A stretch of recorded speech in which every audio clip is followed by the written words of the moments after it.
mensaje a las 7 iglesias. Ya hoy vamos a estudiar, esta es la sexta parte, hoy estudiaremos la iglesia que se encontraba en la ciudad de Filadelfia. Y vamos a orar. Señor, te damos las gracias, Señor, por la palabra que hoy será predicada, Señor. Estamos en tus manos, te pedimos que a través de tu Espíritu Santo, Señor, tú nos enseñes, tú nos reveles, tú nos ayudes a entender y a comprender la semilla, mi Dios, de tu palabra. Porque hay vida, mi Dios, en tu palabra, y porque tu palabra, Señor, son espíritu. En el nombre de Cristo Jesús el Señor, amén y amén. Entonces vamos a colocar una base textual para el mensaje. Vamos a Apocalipsis, capítulo número 3. Y vamos a leer desde el verso número 7 hasta el versículo número 13. El mensaje a la iglesia de Filadelfia.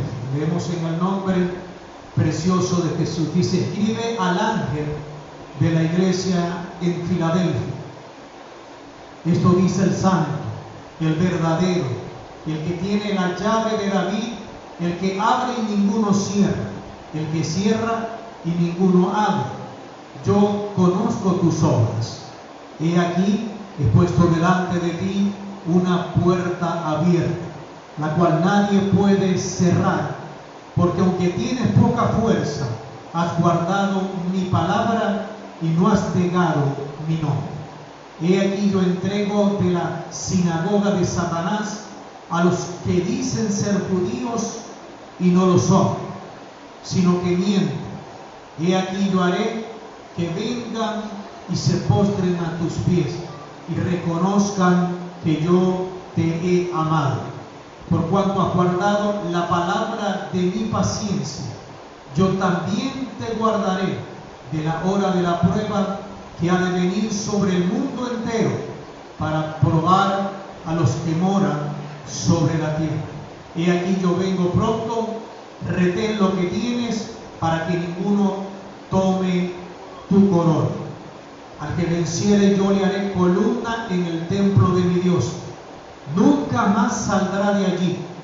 Escribiré sobre él el nombre de mi Dios, el nombre de la ciudad de mi Dios, la nueva Jerusalén, la cual desciende del cielo de mi Dios, y mi nombre nuevo.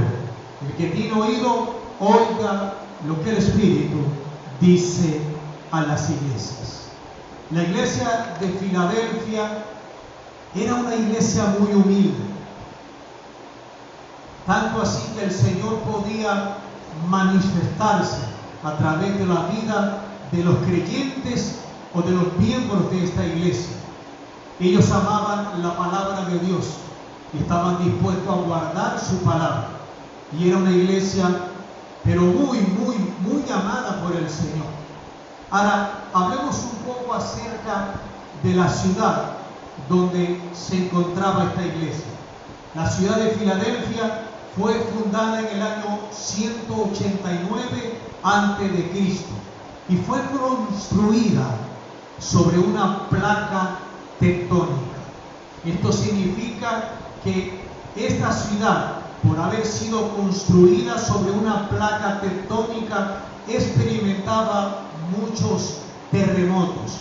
Inclusive el terremoto que se dio en el año 17 después de Cristo, ese terremoto acabó, destruyó por completo la ciudad de Filadelfia.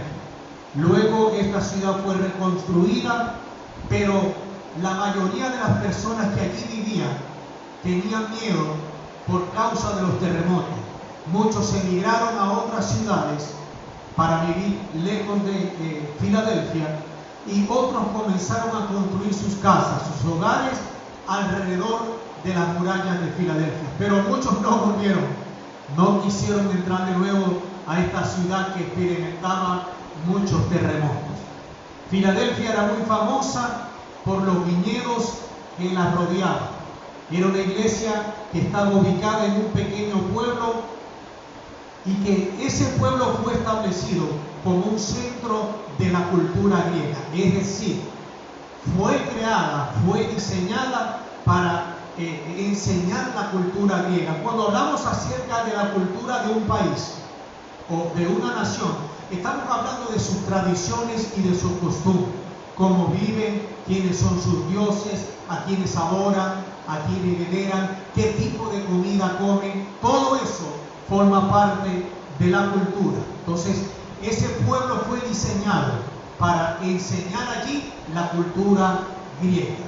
Se especula que la iglesia de Filadelfia comenzó debido al esfuerzo de misioneros que provenían de la iglesia que se encontraba en Éfeso. Un misionero es aquel que abandona todo y que está dispuesto a ir, si es posible, a otra nación con tal de llevar las buenas noticias del Evangelio del Señor Jesús.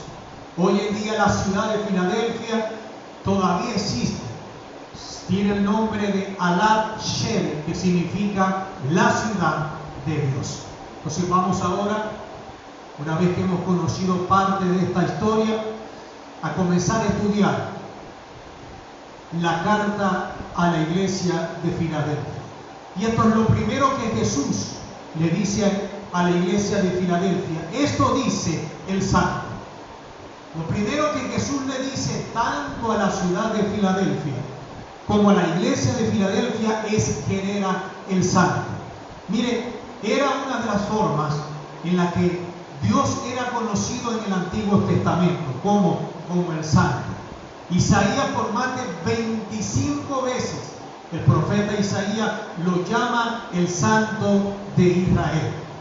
Y esto es una confirmación de que Jesús es santo y que Él forma parte de la deidad.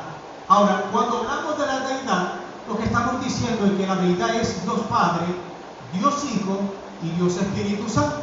Ahora, los tres son uno en esencia. Es decir, Dios Padre es santo. Por lo tanto, Dios Hijo, que es Jesús, también es santo. Y Dios Espíritu Santo es santo. Eso es la deidad. Jesús también se presenta como el verdadero. ¿Ha conocido usted alguna persona que siempre dice mentiras? ¿Que todo lo que dice es falso? ¿Alguien aquí ha conocido a alguien así?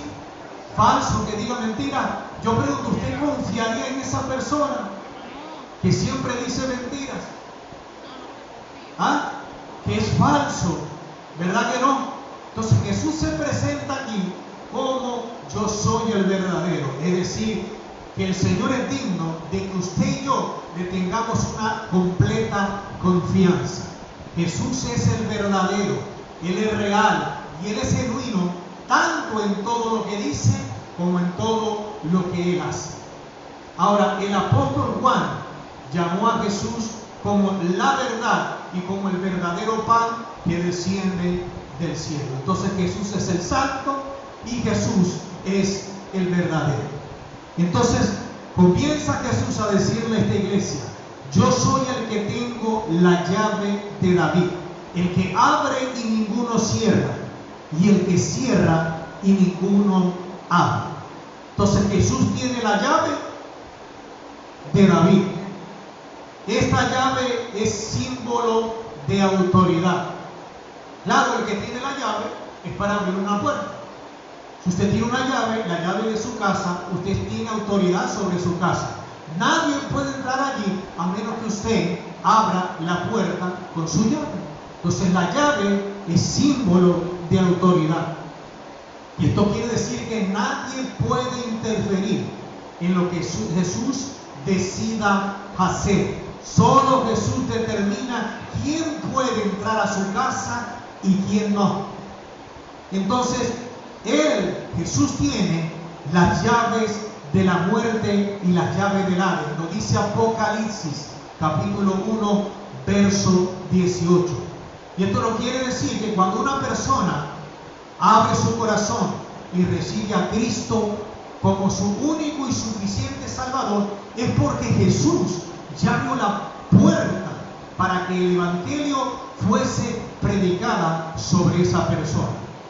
Pero cuando una persona constantemente, de manera voluntaria y de manera deliberada, rechaza constantemente al Señor, entonces Jesús es quien cierra la puerta para que esa persona no pueda ser salva.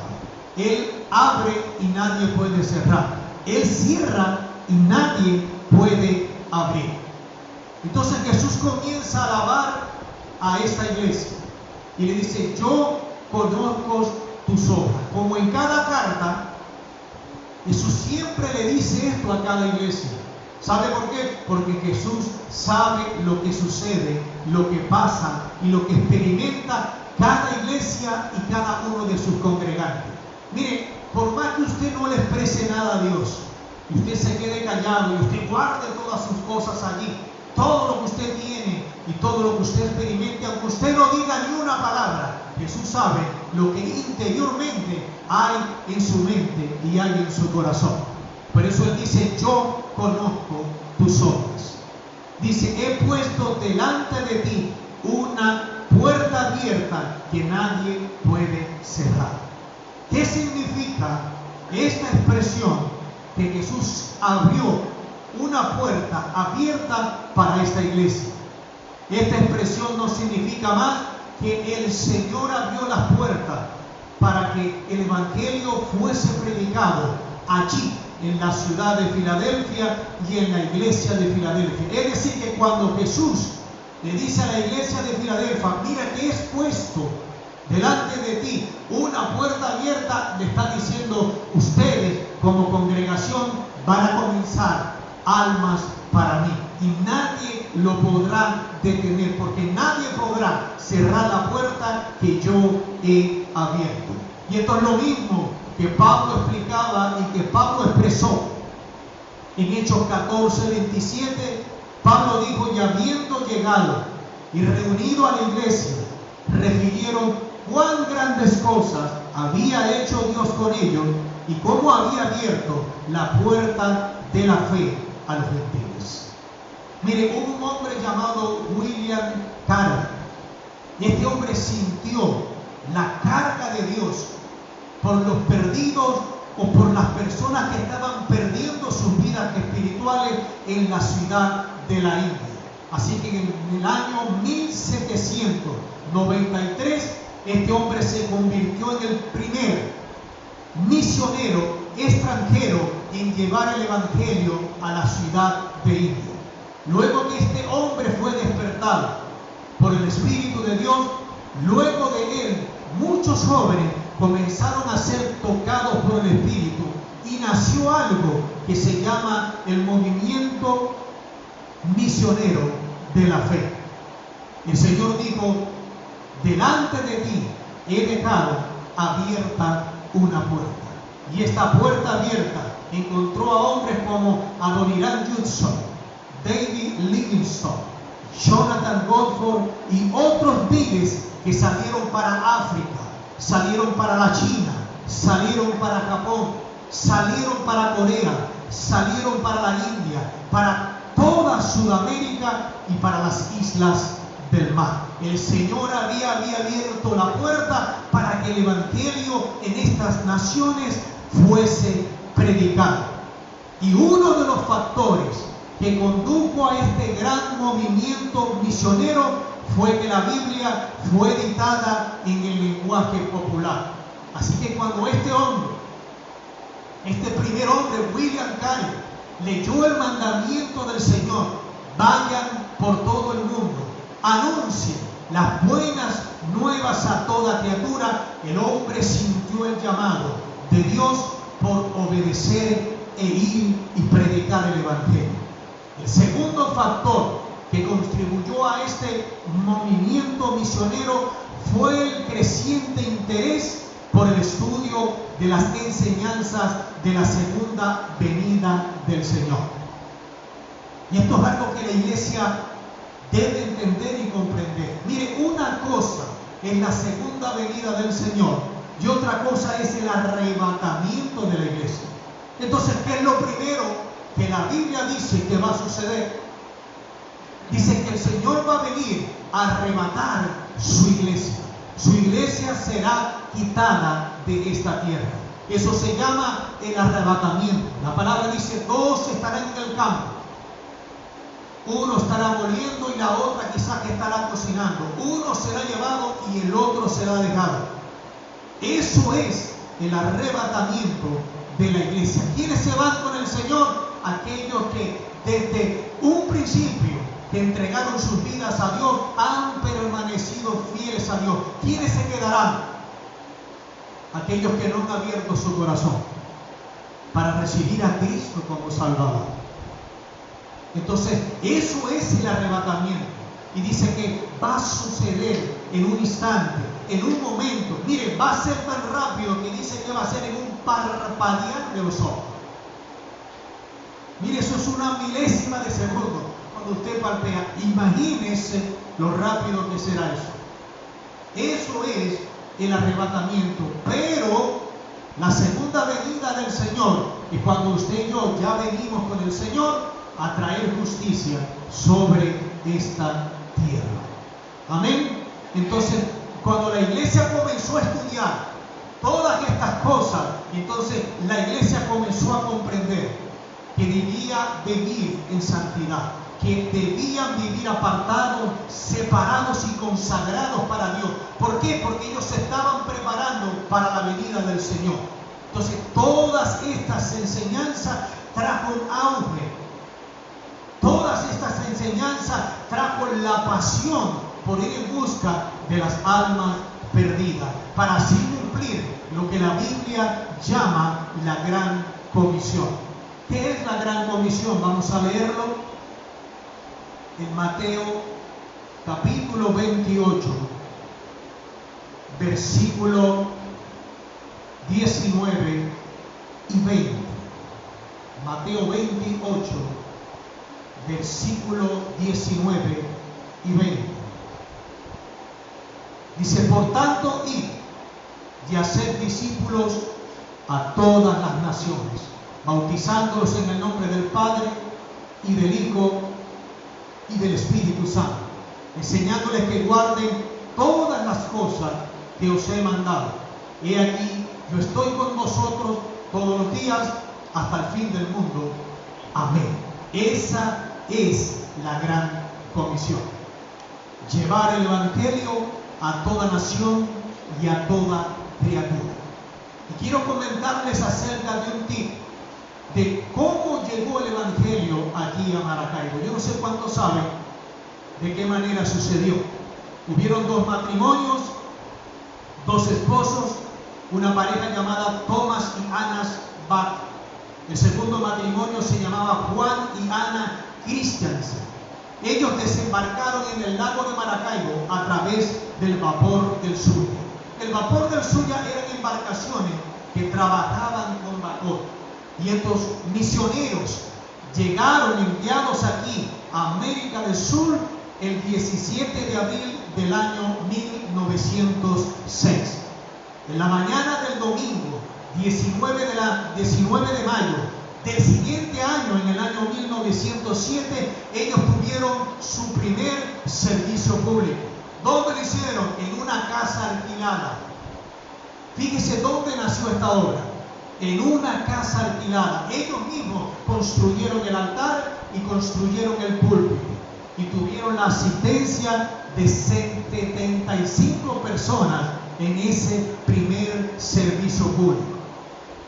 Ya para marzo de 1912 se trasladaron a la calle Colón entre Carabobo y Venezuela para ocupar ya un edificio propio y que llevaría el nombre Casa Evangélica.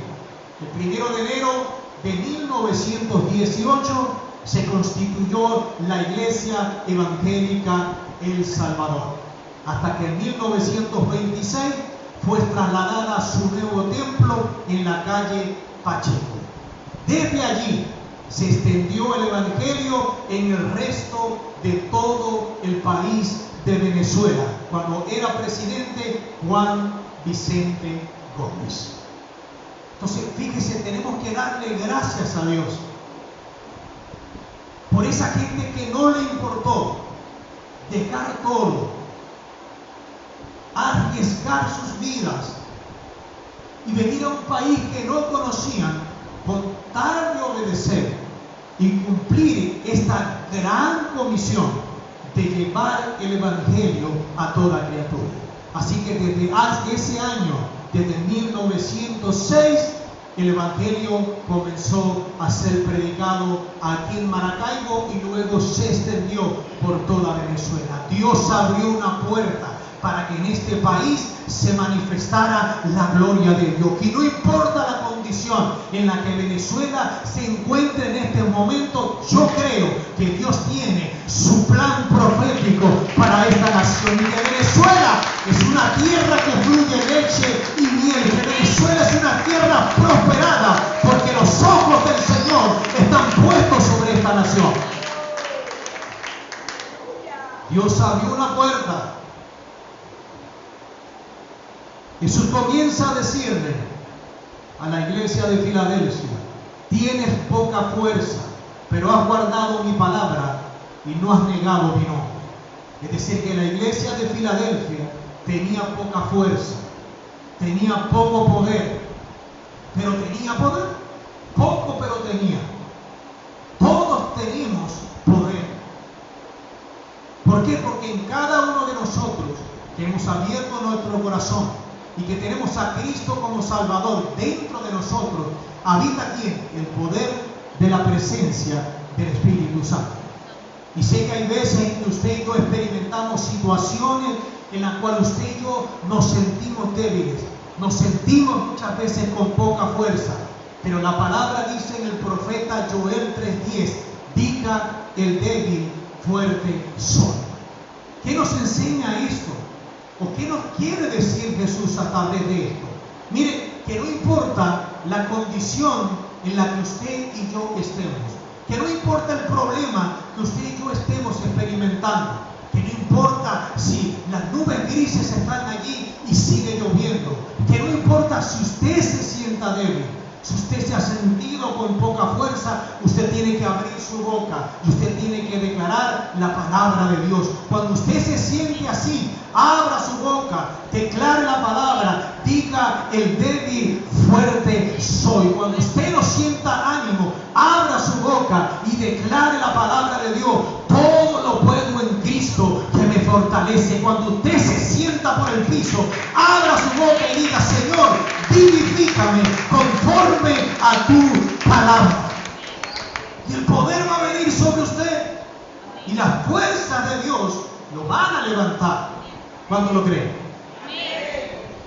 Recuerde que no es con nuestras fuerzas, no son nuestras capacidades, mire, no son nuestras habilidades, no son nuestros estudios. Lo que debemos hacer es rendirnos cada día y ponernos a los pies de la presencia del Espíritu Santo. Y Él nos va a llenar con su fuerza, Él nos va a llenar con su poder, Él nos va a levantar y Él nos va a vivificar cada día. Amén, iglesia. Amén. El Señor le dice a Filadelfia: has guardado mi palabra. Y esto es lo que caracteriza a cada iglesia. ¿Qué, pastor? La obediencia hacia su palabra. La iglesia de Filadelfia había permanecido fiel al mensaje del Evangelio. Ellos no le habían alterado, no le habían anexado nada a la palabra, ni le habían quitado nada a la palabra. Mire, y el propósito de Satanás al atacar a una iglesia es quitar la palabra de Dios. La semana pasada enseñábamos cómo una iglesia comienza a morir espiritualmente. Y decíamos esto: cuando la palabra no es predicada a través de los púlpitos. Cuando muere una iglesia espiritualmente, cuando sus miembros no se están alimentando de la palabra de Dios. El creyente comienza a morir espiritualmente. Otra cosa que el enemigo busca es mezclar la palabra con otras cosas. Y hablábamos también la semana pasada que no debemos permitir que el sistema del mundo que es dirigido por Satanás, entre y gobierne dentro de la iglesia. ¿Por qué? Porque eso es mezclarlo. Y cuando usted se mezcla, usted deja de ser puro. Pero la iglesia de Filadelfia había sido ejemplo de pureza en todo sentido. Filadelfia era una iglesia que practicaba lo que Dios le había enseñado a través de su palabra. Ellos valoraban la palabra de Dios, tanto que ellos guardaban la palabra. Miren, uno guarda algo cuando, número uno, ese algo tiene valor. ¿Sí o no? ¿Cuántos tiene prendas de oro? No levante su mano. Usted las tiene, usted las guarda bien, ¿verdad que sí? Nada, ni el esposo sabe dónde está. Número dos, usted guarda algo cuando ese algo le sirve. ¿Sí o no? Si no sirve, ¿qué hace? Se lo bota. Y número tres, usted guarda algo cuando ese algo es importante. Entonces, para la iglesia de Filadelfia, la palabra de Dios tenía un valor incalculable. La palabra es útil para enseñar. Cada vez que usted la abre, usted la lee, la palabra comienza a enseñarle a usted. La palabra es útil para redarguir y para corregir. Cada vez que usted la lee, la palabra va a tratar con usted. Le va a hacer ver a usted esas áreas en su vida que deben ser ordenadas por la presencia de Dios y por la palabra del Señor. La palabra de Dios instruye al creyente en justicia. Cada vez que usted la lee y usted la estudia, usted aprende a hacer lo correcto tanto delante de Dios como delante de los hombres. Por eso la palabra del Señor es importante. Mire, si los demás no quieren guardar la palabra o practicar la palabra, déjeme decirle algo en esta mañana. Usted no es lo demás. Usted es único. Y esta iglesia, la iglesia Rey de Majestad, está pegada a la palabra de Dios. Y camina en su palabra y vive por su palabra cada día. Y hasta el día de hoy existimos y estamos aquí porque Dios, a través de su Espíritu y de su palabra, nos ha sostenido en este lugar. ¿Cuánto lo creen? Gloria a Dios. Jesús le dice a la iglesia de Filadelfia: no has negado mi nombre. La ciudad de Filadelfia tenía una tremenda peculiaridad, y era que esta ciudad por muchas veces se le cambió el nombre. Y por eso Jesús le dice: tú no has negado mi nombre. Aunque muchas veces en la ciudad se le cambió el nombre para honrar a muchos de sus líderes, la iglesia permaneció fiel. Aunque muchas veces la iglesia fue presionada para abandonar el nombre de Cristo, para abandonar los caminos del Señor, a pesar de todo lo que esta iglesia experimentó, siempre fue fiel al nombre del Señor. Y Jesús le dice: he aquí, yo entrego de la sinagoga de Satanás a los que dicen ser judíos, pero no lo son, sino que mienten. He aquí, yo haré que vengan y se postren a tus pies y que ellos reconozcan que yo te he amado. Cuando el Señor envió a Jesús a esta tierra, la mayoría de los judíos no aceptó a Jesús como Salvador, que son los judíos rabínicos. Pero una parte de ellos que sí creyó en Jesús, que son los judíos mesiánicos, los que aceptaron a Jesús como Salvador. Pero ese gran pueblo que no recibió a Jesús siempre se ha opuesto para que la verdad del Evangelio no sea predicada. Y fíjese que el Señor dice aquí: ellos dicen que son judíos, pero no lo son. ¿Por qué? Porque un verdadero judío es aquel que tiene a Cristo en su corazón. Así que este grupo de judíos, como no tenían a Cristo en su corazón, se comportaban de tal manera que siempre se oponían al cristianismo. Así como estos judíos, hay muchos de nuestros familiares ¿Cuántos tienen familiares aquí que no son creyentes y que se oponen para que usted no siga en estos caminos?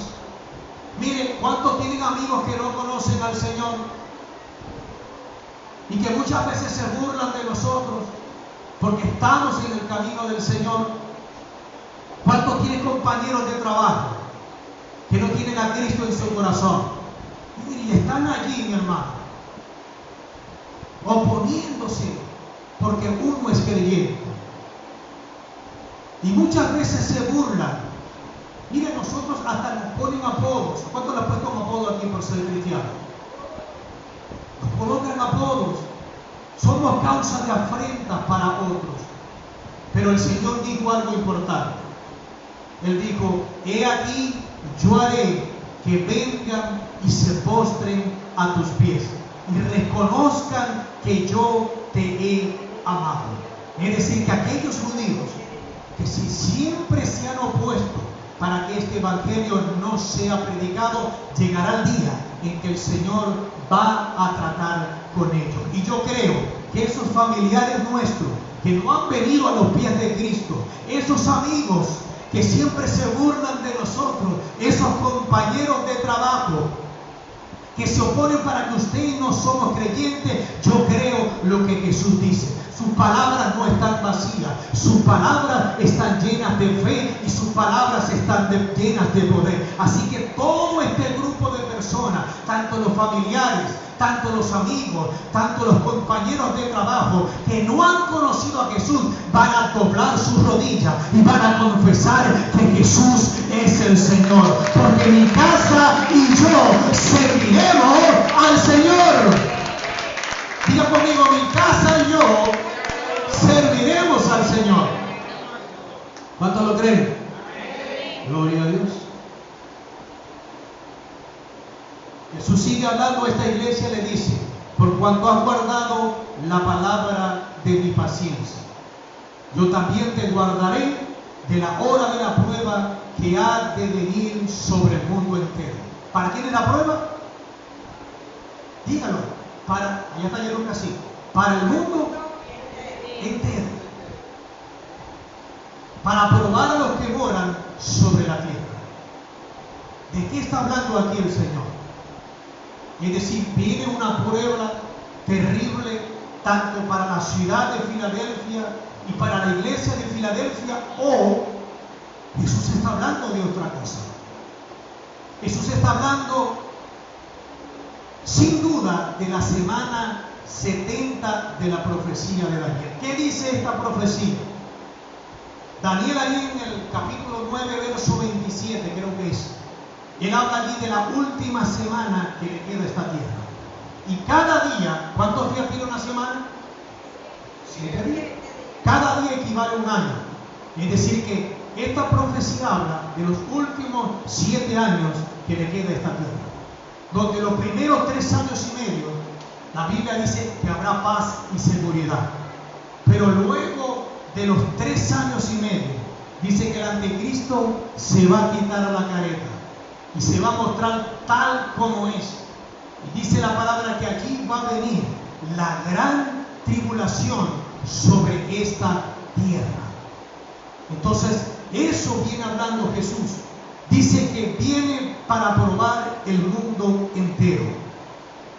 Quiere decir que esta tribulación no era solamente para la iglesia o la ciudad de Filadelfia. Es una prueba a nivel universal que iba a afectar a todos los seres humanos. Es un periodo único que nunca ha sucedido. Y que si no fuesen acortados los días, dice su palabra, nadie sobreviviría. Y cuando dice acortados los días, no está diciendo que los días van a tener menos de 24 horas. Está diciendo que si el Señor no acorta el tiempo de sufrimiento que va a traer la gran tribulación, entonces nadie va a poder ser salvos. Ahora, fíjese algo. Dicha tribulación, dice allí que tiene el propósito de probar a los que moran sobre la tierra. ¿Usted sabía que usted no es morador de la tierra?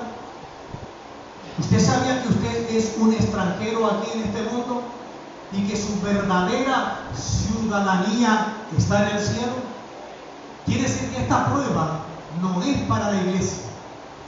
Fíjese que el texto dice: por cuanto has guardado la palabra de mi paciencia, dice, yo también te guardaré. Y cuando dice allí, yo también te guardaré, no está diciendo que el Señor va a colocar su mano sobre la iglesia mientras esta gran tribulación viene sobre la tierra. No, la expresión aquí, yo te guardaré, significa que el Señor va a excluir por completo a la iglesia cuando venga la gran tribulación. La iglesia no va a pasar por esta gran tribulación. Por eso cada creyente, mientras viva en esta tierra, debe caminar como si ya viviese en el cielo. La prueba viene para los que moran en la tierra, para aquellos que tienen sus hogares, sus corazones, sus ilusiones y su esperanza totalmente centrado a esta tierra. Ellos son los que van a ser dejados en esta tierra y van a sufrir la gran tribulación. Ahora, el consejo de Jesús para esta iglesia es lo siguiente. Él le dice: he aquí, yo vengo pronto. Diga conmigo: he aquí, yo vengo pronto. Ahora, ¿qué pensamiento le viene a usted a la mente si el Señor le dijera a usted: he aquí, vengo pronto? ¿Qué haría usted? Yo pregunto, ¿qué haría usted?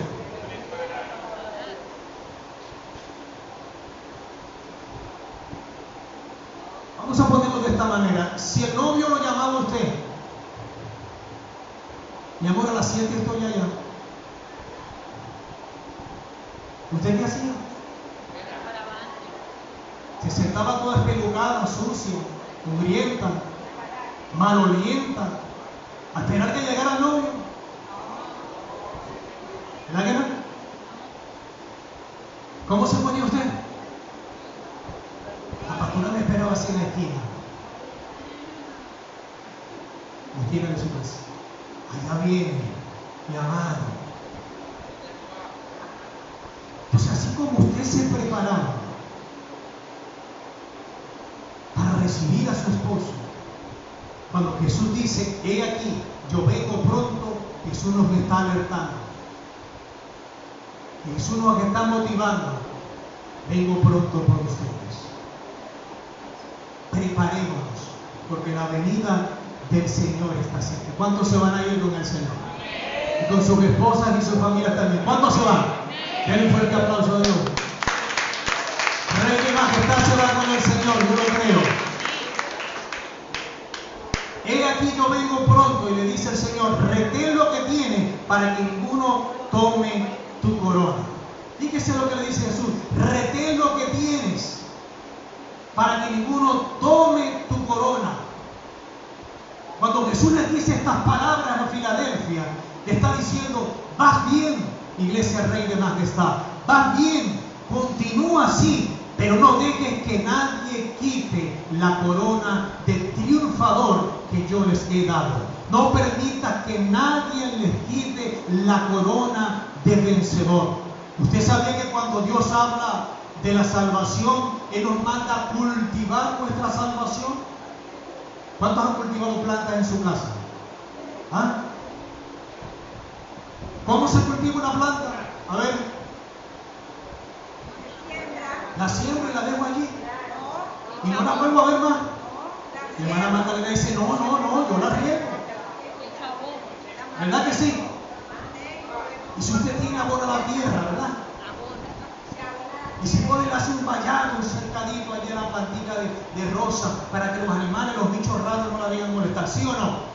Eso es cultivar la planta. El Señor nos ha llamado a cultivar nuestra salvación. ¿Cómo la cultivamos? Orando cada día, teniendo comunión con el Señor, pasando tiempo a solas con Él, disfrutando de su santidad, disfrutando de su presencia. ¿Cómo cultivamos la salvación? salvación alimentándonos cada día de esta maravillosa palabra. ¿Cómo? Ayunando. ¿Cómo? Congregándonos. Así usted y yo cultivamos la salvación. Y eso es lo que el Señor nos está diciendo. Vengo pronto, retén la salvación que yo te he dado. Cultívala cada día, aliméntate en oración, aliméntate de mi espíritu, aliméntate a través de la palabra y aliméntate congregándose, porque pronto vengo por ustedes. Iglesia, preparémonos, porque la venida del Señor está cerca. Y Jesús le da una promesa a esta iglesia. Le dice: al que venciere, yo le haré columna en el templo de mi Dios, y nunca más saldrá de allí. Escribiré sobre él el nombre de mi Dios, el nombre de la ciudad de mi Dios, la nueva Jerusalén, la cual desciende del cielo de mi Dios, y mi nombre nuevo. Y fíjese, lo primero que el Señor le dice: yo le haré columna en el templo de mi Dios, y nunca más saldrá de allí. Quiere decir que Jesús nos da la bienvenida a su casa, a su templo. Dice que el Señor va a hacer de nosotros una columna dentro de su templo. Ahora, fíjese, cuando usted construye algo, cuando usted edifica algo, ¿qué es lo primero que se hace? Las bases, las columnas. ¿Por qué? Porque son los que van a sostener toda la edificación. Mire, y si hay un terremoto, lo último que se cae de esa edificación son las columnas. Y por eso el Señor le dice: voy a hacer de ti una columna en mi templo. ¿Por qué? Ellos entendían bien lo que el Señor les estaba diciendo. ¿Por qué? Porque la ciudad de Filadelfia había sido construida sobre una placa tectónica. Y constantemente había terremotos y tenían que salir corriendo y abandonar sus casas y abandonar sus hogares para salvar su vida. Imagínense vivir en un lugar así. Cada vez que había un movimiento tectónico de la tierra, había que salir corriendo para salvar la vida. Por eso el Señor le dice: ya no tendrán que salir corriendo. Ya no van a haber más terremotos. Ustedes son columnas dentro de mi templo. Y sobre ustedes he escrito mi nombre, el nombre de mi Dios y el nombre de la nueva Jerusalén, que será la ciudad donde eternamente y para siempre usted y yo vamos a vivir al lado del Señor Jesús. ¿Cuándo nos vamos con Dios? ¿Cuándo nos vamos a ese lugar? En aquel tiempo, cuando se quería honrar a alguien, se construía una columna dentro de un templo. Se colocaba en esa columna el nombre de esa persona para honrarla. Y cuando el Señor dice que Él pondrá su nombre sobre nosotros y el nombre de la nueva Jerusalén, está diciendo que el Señor nos ha sellado como pertenencia de Él. Usted sabe que usted y yo, desde el día en que usted se convirtió en cristiano, ya usted no es dueño de usted mismo. Usted ahora fue comprado por precio de sangre. Y usted es ahora posesión de Dios. Y está sellado con la presencia del Espíritu de Dios. Y como en cada mensaje, Jesús culmina diciendo estas palabras: el que tiene oído, oiga lo que el Espíritu dice a las iglesias. Jesús termina cada carta a cada iglesia diciéndole eso. Es un llamado para que usted y yo siempre prestemos atención a cada palabra que se predica aquí cada semana. Y no solo venir y escuchar el mensaje, sino hacerlo personal, tomarlo y ponerlo en práctica cada día en nuestras vidas. Ese fue el mensaje que Jesús le había dado a la iglesia de Filadelfia. Quiero que por favor usted se ponga sobre sus pies.